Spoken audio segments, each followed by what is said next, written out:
Classrooms Without Borders, it is an opportunity to make learning really come to life through study tours to Israel and Poland.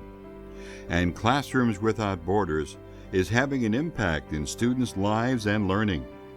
The process begins with pre-travel workshops to better understand where we are going and why. Then the group begins another incredible journey and encounters history.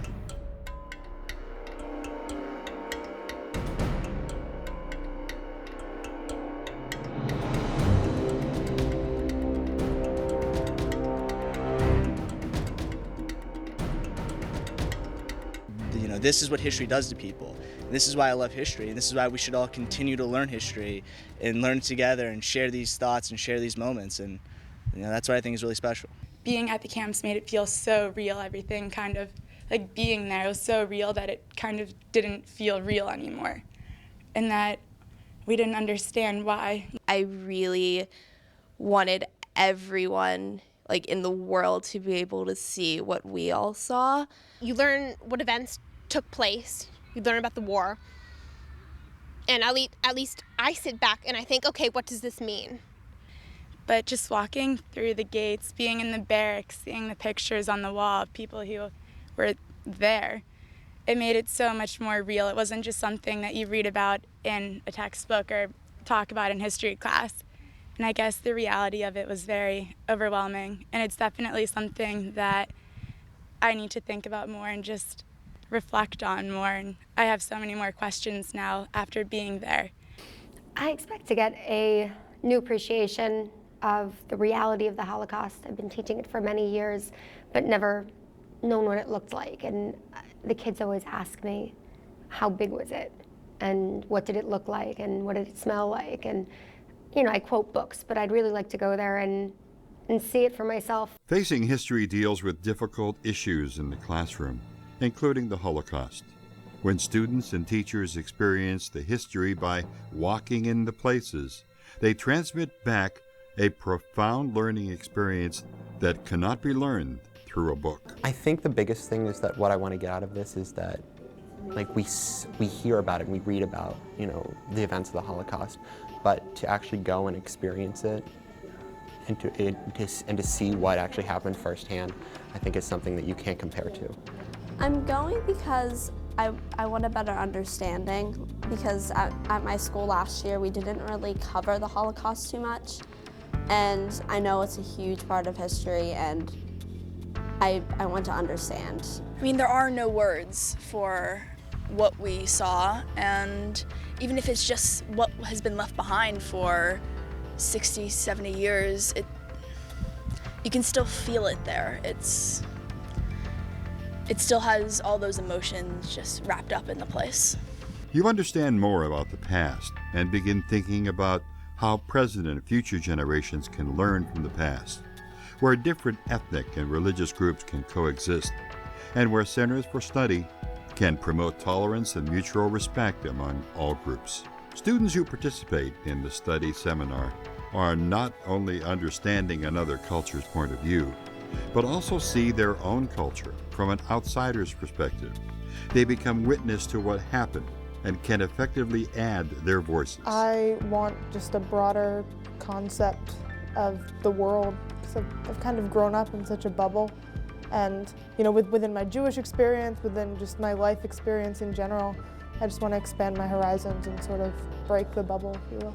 I've always been taught about Poland and the Holocaust and how other people reacted to it, but I wanted, instead of reading about other people's feelings, I wanted to have my own.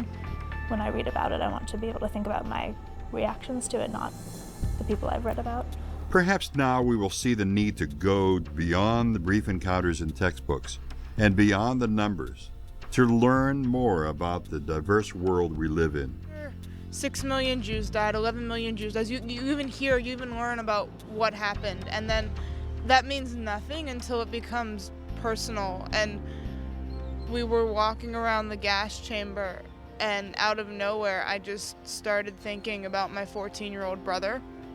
And then everywhere else I went in the camp after that, I just saw my brother Jesse just here, here, here. And it sort of just made me realize that these were people's brothers, these were people's sisters, these were people's parents and kids, and they weren't just sort of victims, they were people.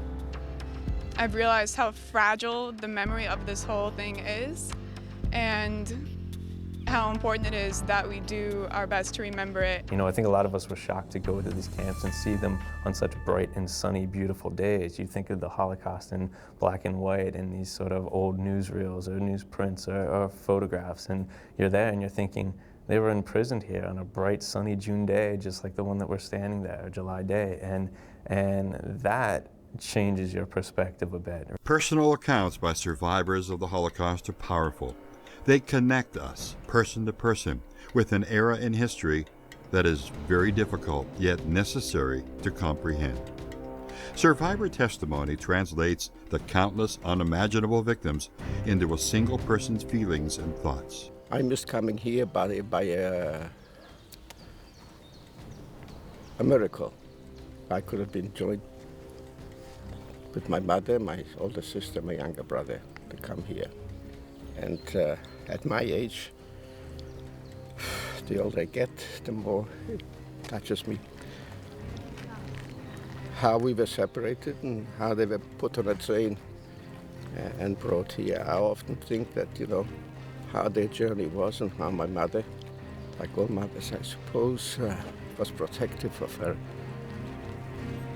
children, my sister, my younger brother particularly. Not knowing what happened to us, that means myself, my older brother and my father, who were separated in the market square in Starhovice. And when I come here, I just think of these things, and it's, well, I wasn't here, so I don't know what happened, but you can only imagine what happened. There were trainloads of people being brought here every day and murdered on their arrival.